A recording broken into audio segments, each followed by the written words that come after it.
Est-ce que tu m'entends? Oui, je Bonjour. t'entends. Tu m'entends bien, Théo? Allô, allô? Allô? Ah, super. Je t'entends, je te Super. vois, tout va bien. Bonjour, Théo. Ah, Bienvenue, je vois maintenant que je suis décoiffée. bienvenue pour ce témoignage au sein de l'École des femmes inspirantes, du podcast de l'école. Je suis Pas ravie de de faire souci. Ah, parce ce que c'est témoignage. c'est enregistré. Ouais, bien sûr. Ah, surprise, surprise. Bon, je suis vraiment ravie de faire ce témoignage avec toi. Quel beau parcours. Du coup, on va en reparler ensemble. Euh, Euh, oui, et encore, t'as pas toutes les nouvelles. ah, bah voilà, bah donc du coup, c'est l'occasion. Euh, alors, moi, ce que je voulais te demander en premier, Théo, c'est qu'est-ce qui t'a amené vers nous? Euh, En fait, moi, je suis toujours une personne très proactive et j'ai toujours un plan depuis très, très longtemps. Et je me suis retrouvée au mois d'août, quand on a parlé pour la première fois, sans plan d'action, sans plan, et avec tous les navires qui étaient en train d'échouer en quelque sorte, parce que j'étais dans une entreprise compliquée, euh, dans un post-accouchement qui a eu des impacts professionnels un tout petit peu décevants, on va dire ça comme ça. Donc, un peu, on va dire, dans une situation pas dramatique du tout, mais un peu sans visibilité, si on veut. Voilà. Ok. Et, et du coup, c'est à peu près à ce moment-là que j'étais en train de promener mon chien dans le parc et j'étais en train de scroller le Facebook en même temps. Et je tombe sur des publicités Facebook de Ida. Donc, je regarde, oui, c'est intéressant.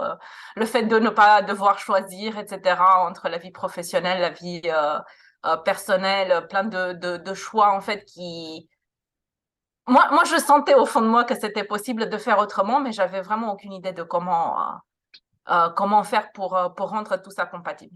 Et du coup, j'ai cliqué sur le lien et on était en train de parler quelques jours après. Ok. Donc voilà, c'était plutôt euh,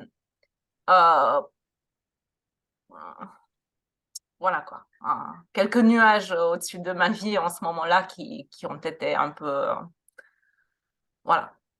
À ce moment-là, c'était quoi la chose que tu avais envie de changer, Théo? Euh, Je pense que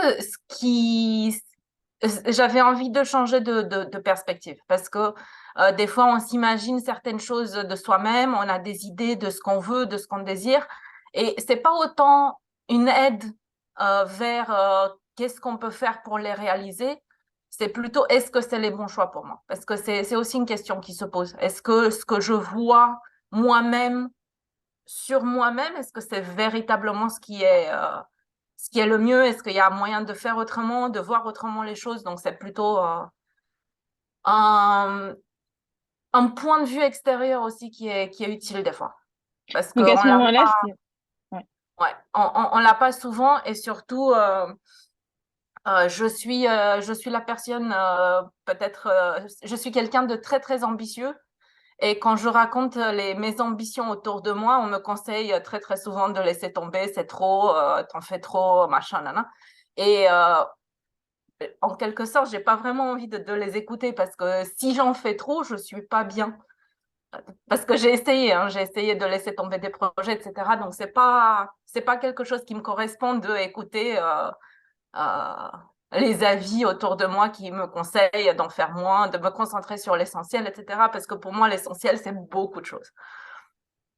Donc j'avais envie de savoir s'il y a un autre point de vue un peu plus, comment dire, plus ambitieux était possible, parce que des fois, on l'a vraiment pas de l'entourage.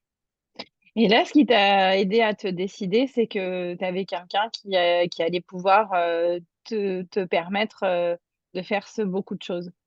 Exactement, oui. Ça a été difficile pour toi de passer à l'action ou je connais un peu la réponse, Non, Théo, non, non. puisque Passer à l'action, c'est quelque chose qui est naturel. Donc, pour moi, c'est facile. Je comprends que c'est pas facile pour tout le monde. Pour moi, ce qui est compliqué, c'est de voir où je vais. Une fois que je vois où je vais, tout le reste, ça coule de source parce que c'est un peu ma nature. Mais le donc fait là de voir où je vais, ça ne coule pas de source. donc après notre échange, enfin même pendant notre échange, tu as compris que tu pouvais arriver à ton résultat? Pas vraiment. J'ai compris qu'il y avait du travail là-dedans et qu'il y a des techniques pour travailler sur soi-même. Euh, En fait, on va dire la gestion de soi-même, c'est pas quelque chose de magique. C'est quelque chose qui a besoin de travail comme tout. On apprend à lire en lisant, on devient un meilleur manager avec des techniques qui s'apprennent, etc. Euh, donc, le fait de me dire c'est pas magique, et le fait de me dire il y a du travail derrière, il y a peut-être des techniques que j'ai pas, il y a peut-être des gens que j'ai pas rencontrés, etc.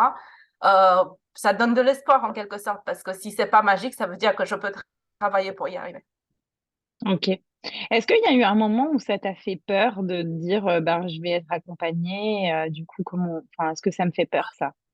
Euh, non, pas vraiment, parce que euh, c'est pas vraiment de la peur, euh, l'appréhension, c'était peut-être lié au fait que si je dis, par exemple, à mon conjoint que j'ai dépensé je sais pas combien de milliers d'euros dans un coaching, il va me dire, oh, mais enfin, c'est trop, c'est pas, enfin, pourquoi tu as fait ça, etc.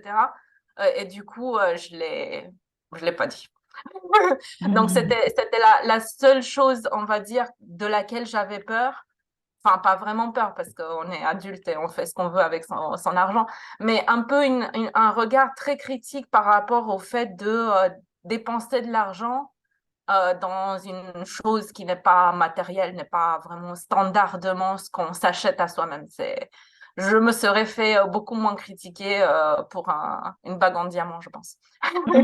Donc tu t'es fait confiance à toi et tu as gardé ça en secret. Exact.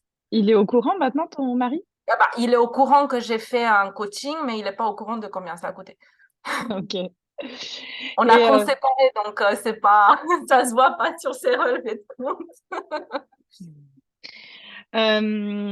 OK, ça marche, excellent. Du coup, Théo, est-ce que tu peux, me dire, même si moi je le sais, mais pour qu'on comprenne bien, toi, combien tu as d'enfants? Quel âge, J'ai un enfant qui est né en janvier 2022.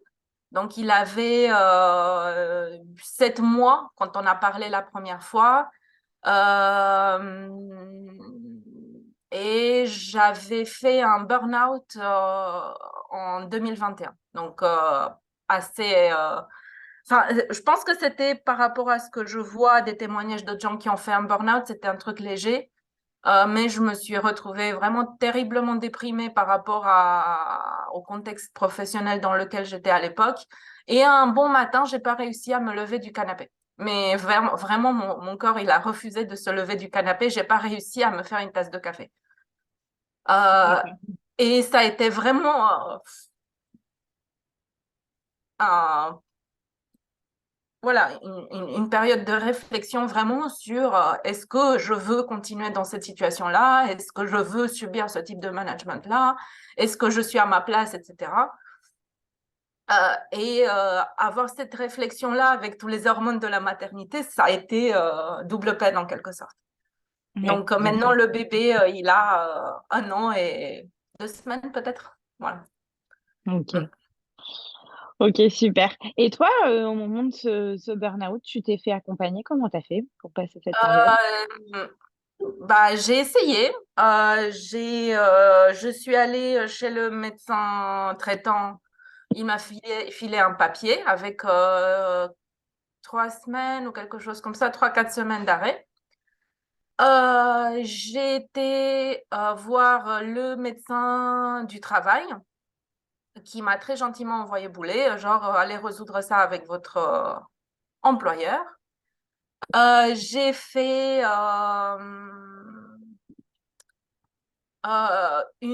comment dire, une lettre très explicative, une quinzaine de pages de PowerPoint où j'explique les raisons très, très, très détaillées de la situation qui a conduit à ce problème-là, et je l'ai communiqué à mon chef et aux ressources humaines. Ils m'ont fait signer un papier comme quoi je déclare sur honneur que ce que je écris est vrai, etc., etc. Et l'action qui a été prise par mon entreprise, c'est de ne plus me faire travailler pendant quelques mois avec cette personne-là en particulier. Et Oui, au retour de mon congé maternité, donc 4-5 mois après, ça a été rebelote. J'étais rebelote en face de la même personne, etc. Et ça s'est soldé par fin août avec une très, très moche lettre de démission. Et j'ai trouvé un nouveau travail, nouveau départ, tout ça. Donc, accompagné, voilà, quoi. finalement, ça n'a pas résolu la situation, quoi, le problème que tu avais Je l'ai résolu par la force des choses puisque j'ai quitté l'entreprise en rupture. en démission. Ouais, mais ce Donc, que je veux dire, c'est cette situation a créé une rupture avec ton employeur, finalement. bah, finalement, tant mieux. Parce que, Mm. voilà, Mhm. c'est pas. J'ai jamais regretté la décision. C'était la meilleure décision de 2021. Ouais, 22. Si, 21? Si, 2022. La meilleure décision de 2022, je pense que c'était celle-là, sans doute aucune. ok. Théo, quand tu as commencé l'accompagnement, c'était quoi ton défi à relever?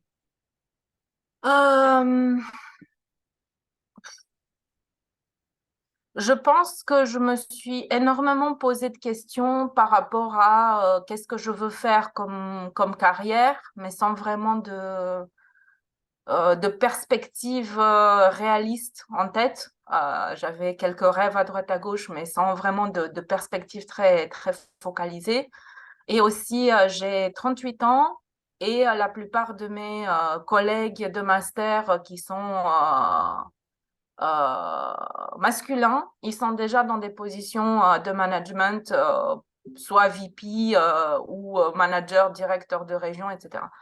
Et je me suis toujours posé comme question de pourquoi eux, ils sont dans cette place-là, alors qu'on partait d'une base qui était quand même très, très similaire pendant les études, et moi, je ne l'étais pas encore.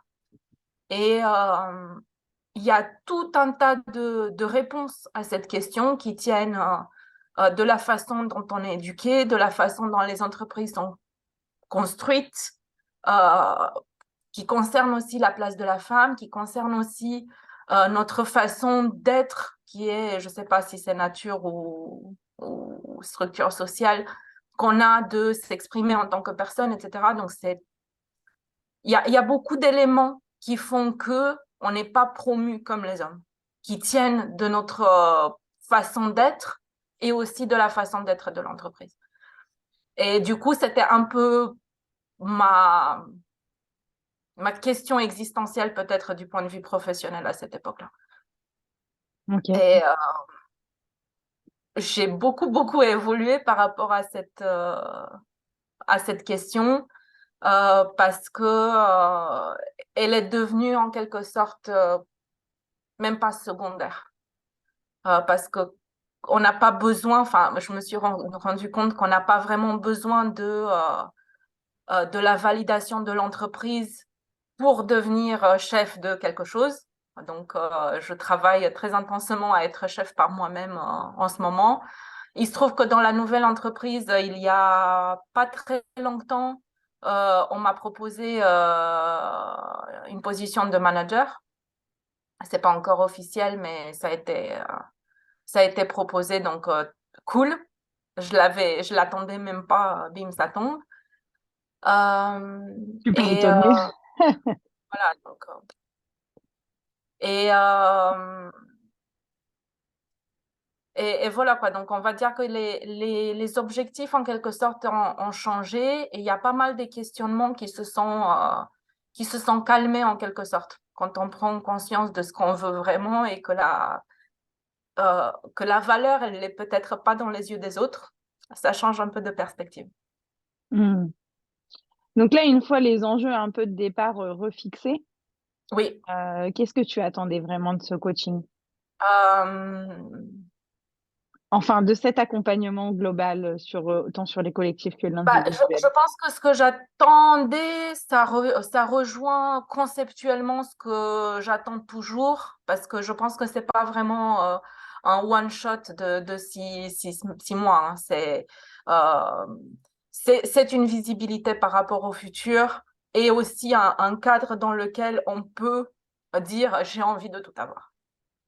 Ok. Qui, euh, qui ne te descend pas et qui te dit non, mais tu peux pas tout avoir, il faut être réaliste, etc. Donc, même si à la fin, on n'arrive pas à véritablement tout avoir, le fait d'être dans une démarche un peu plus positive, euh, ça aide beaucoup, je pense, à se dire, je peux tout avoir, mais est-ce que je veux tout avoir?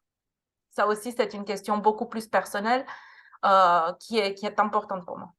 Donc, ce que j'ai retrouvé sur les 6 mois que j'ai été on va dire, dans le coaching, euh, c'est beaucoup plus un horizon ouvert. Parce que si on dit, je peux tout avoir, mais de façon très réaliste, mais ça implique de l'effort, de la dédication, du temps, une meilleure organisation, une prise de conscience de certains défauts que j'ai, etc. Comprendre mieux mon propre fonctionnement, demander de l'aide là sur des points où je ne suis pas capable de tout gérer, par exemple, etc.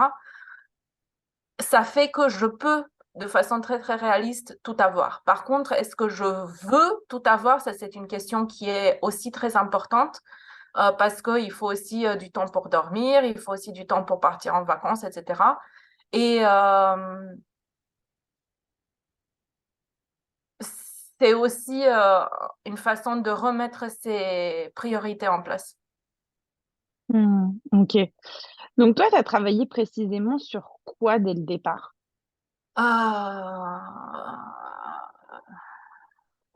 J'ai travaillé sur pas mal de choses. Essentiellement, c'est les projets de carrière qui ont pris forme de façon assez rapide, je pense.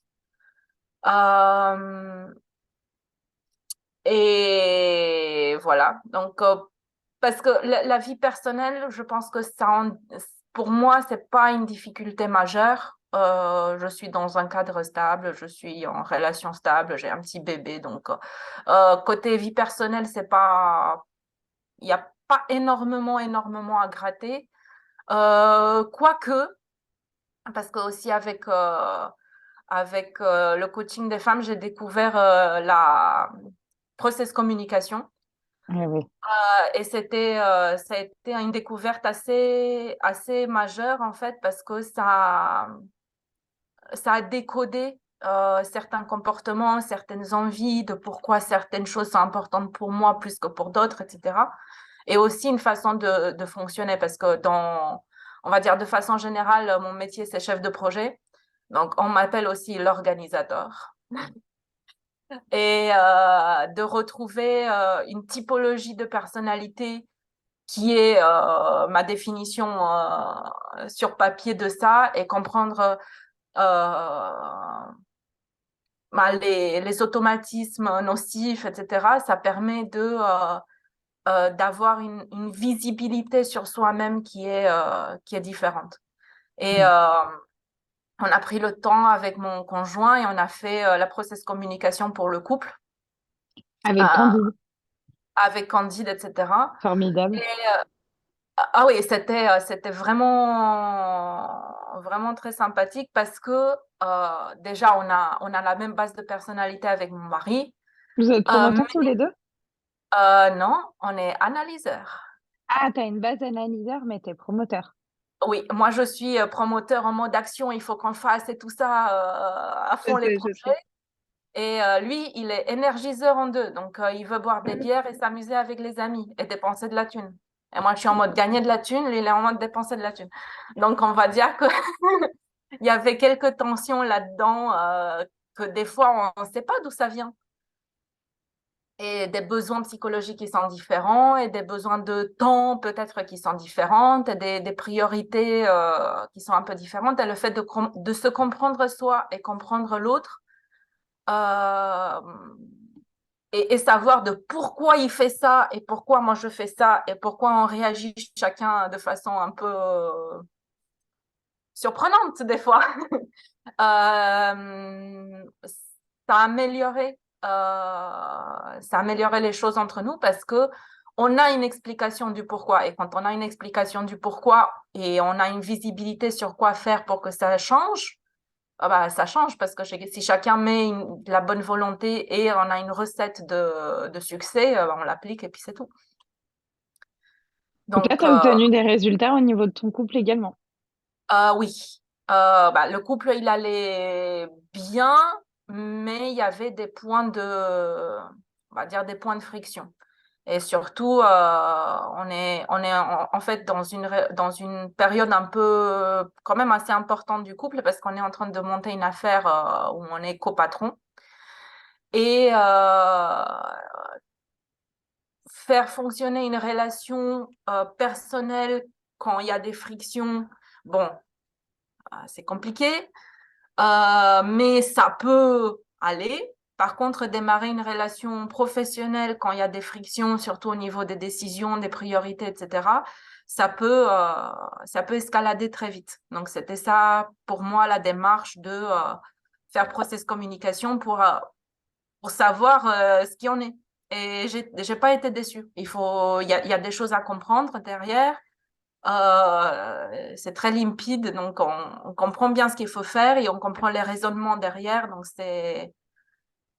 on peut beaucoup plus anticiper énormément de choses. D'accord. Donc le fait d'anticiper, pour toi qui es dans l'action, c'est un gain de temps magnifique. Énorme. Waouh, ah oui, oui.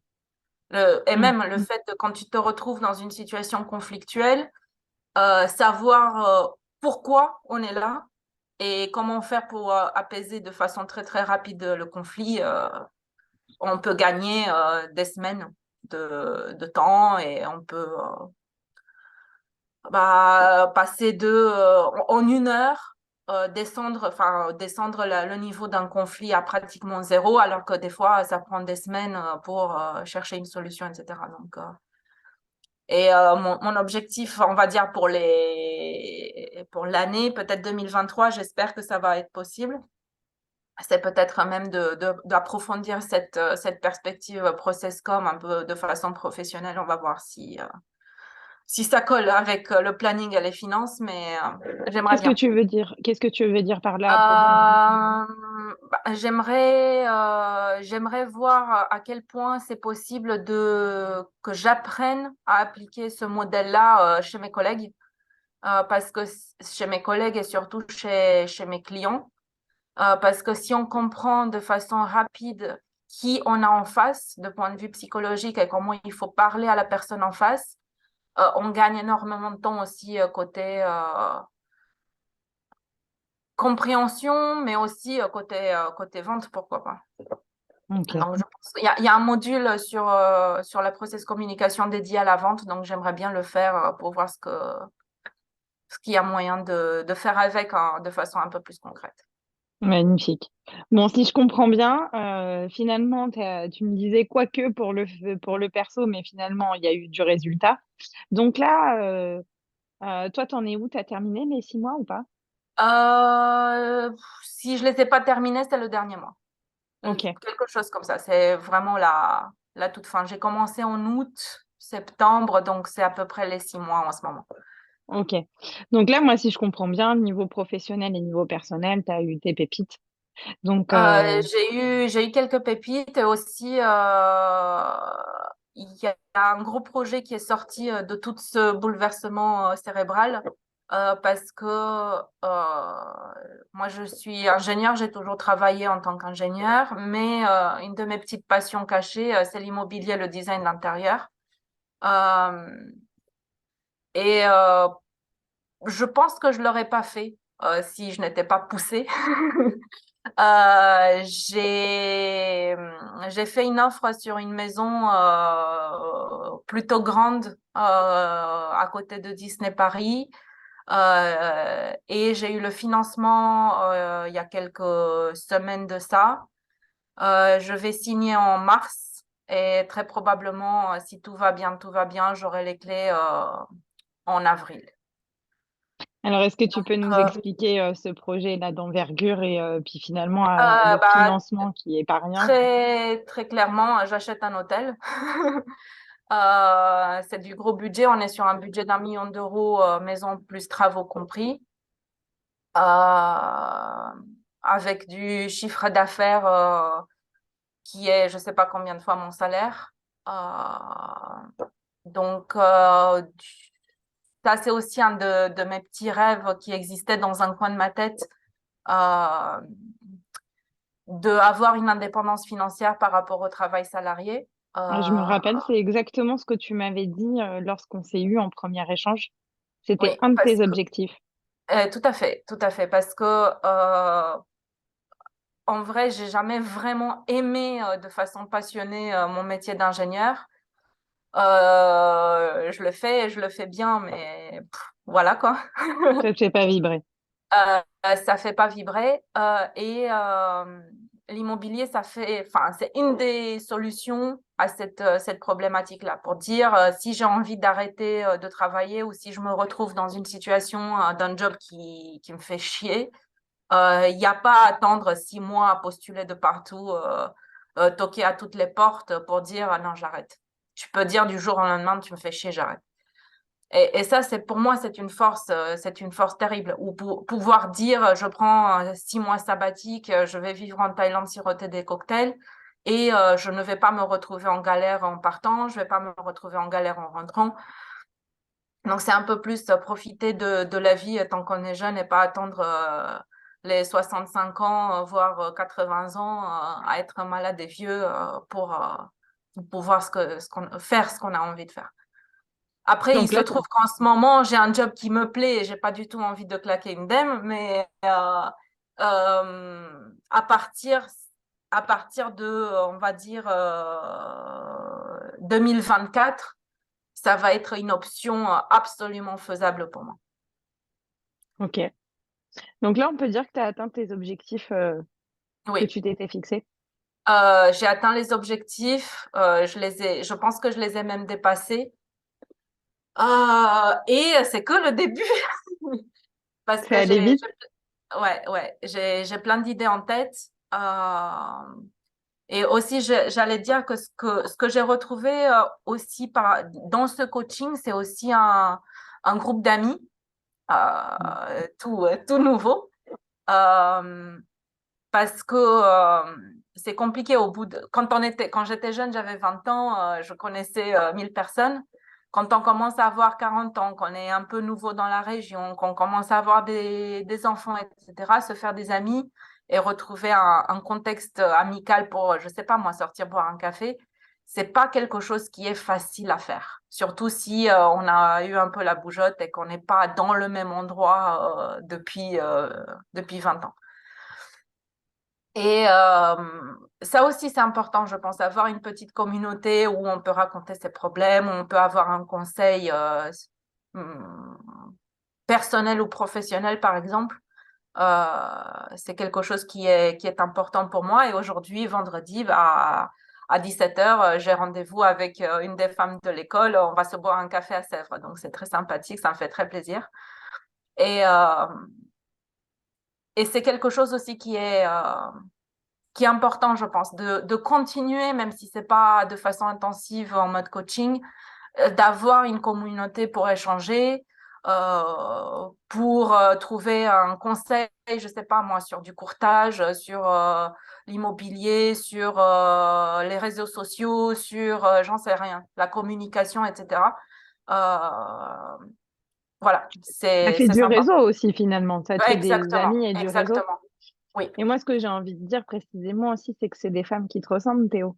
oui, Que vos tout à cerveaux, fait. ils vont vite quand même. On se ressemble, même si on est toutes différentes, on se ressemble. On a des objectifs qui sont absolument pas identiques, mais qui vont un peu dans la même direction. et surtout une volonté de faire les choses autrement que ce qu'on a dans la norme actuelle, on va dire la norme sociale courante. Ok. Et donc, est-ce qu'on peut dire que tu as rentabilisé ton coaching, Ah enfin oui, ton accompagnement? de loin, de loin. De- Mm. Ok. Voilà. On n'a pas parlé du séminaire, de la pause inspirante. On n'a pas parlé du séminaire. Alors, je suis Écoute, désolée, j'ai un petit. Ça va s'arrêter dans 9 minutes 26. On recommencera, je te renverrai un lien. ok. Enfin, on recommencera, je te renverrai Mais un lien en pour 9 faire une minutes récap. 26, je peux raconter le séminaire en 9 minutes 26. Donc, Allez. le séminaire, je ne suis pas une personne émotionnelle d'apparence. Parce que école d'ingénieur plus automobile, je pense que ça durcit un tout petit peu. Et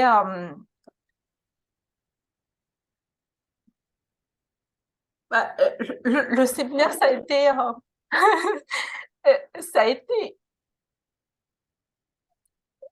une expérience un tout petit peu à sortir de sa coquille, sortir de sa carapace. Et ça fait énormément de bien de se retrouver euh, dans un contexte, on va dire, un peu créé pour enlever cette carapace dans un temps assez rapide. Euh, et encore, ce que j'ai apprécié, c'est que ça a été construit. C'est un séminaire qui a construit de façon, je pense, c'était l'objectif du séminaire, de construire un, une ouverture des gens, euh, une exposition des vulnérabilités où on était quand même poussé à enlever la carapace. Et, et encore, ce sont des techniques, je pense, de gestion, de management, etc., etc. Mais j'ai beaucoup apprécié le fait que ça a marché.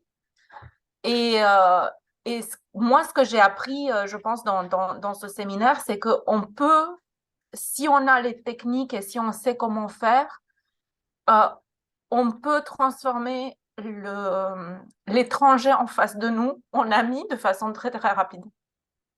Et je pense Mm. que ça a été l'exploit de Ida pendant le séminaire. Elle a créé le contexte où euh, une quinzaine de personnes qui étaient des étrangers, elles se sont retrouvées amies au bout de 3 jours. Mm.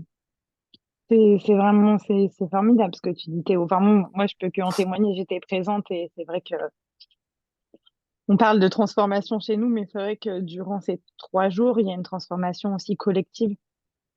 Tout à On se fait. transforme au sein même d'un groupe où on a sa place. Exactement. Chacune a sa place et la place, elle est concomitante avec celle des autres, c'est-à-dire que c'est une interaction. Et Mm, c'est tout simplement ce qui est magique. Et moi, je l'ai vu. Alors, effectivement, ça met les émotions en jeu, mais du coup, c'est effectivement ben, bien repris. Hein. Des psychologues, quand même, avec vous, qui savent vraiment poser le cadre et gérer ça.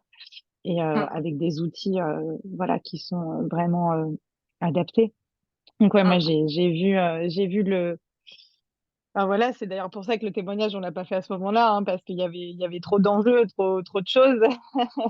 Mais Oui, donc j'ai. c'était vraiment, c'est une expérience qui est différente, on va dire. Ça vaut le coup à la fin du coaching de faire l'expérience en réel, parce que c'est pas du tout la même chose de se retrouver devant l'écran ou de se retrouver dans un petit groupe pendant quelques jours. Euh, je pense que finalement, le coaching uniquement à travers l'écran, si on ne fait pas la session présentielle, on rate quelque chose parce que ça reste incomplet. Même si l'information euh, pratique est liée, euh, il y a un côté émotionnel qui manquerait, je pense, à rater Pornichet. Mm. Donc, c'est la cerise sur le gâteau. Ah oui, et tout à fait, tout à fait. Rapidement, du coup, Théo, est-ce que tu peux me dire ce que tu voulais me dire dès le début? Tu m'as dit il y a encore des choses que tu ne sais pas, Aude. Officiellement ou extra-officiellement? Comme tu veux. Officiellement, je peux pas le dire parce que c'est pas encore acté. Donc, Mhm. il va falloir le couper de la vidéo. Ah bon, ben on va pas le dire alors. On va Ah, on pas le va dire. pas le dire. Mais Ok. euh, voilà, c'est en conclusion, ça vaut le coup d'investir en soi-même. Et je pense que au moins, moi, c'est comme ça que je l'ai vécu. Ça vaut le coup de se poser les bonnes questions sur soi-même. Ça vaut le coup de changer de point de vue. Euh, on vit qu'une fois, donc enfin, aller dans une direction qui correspond pas, même si elle est professionnelle ou personnelle pendant longtemps, c'est vraiment un gâchis de temps. Et,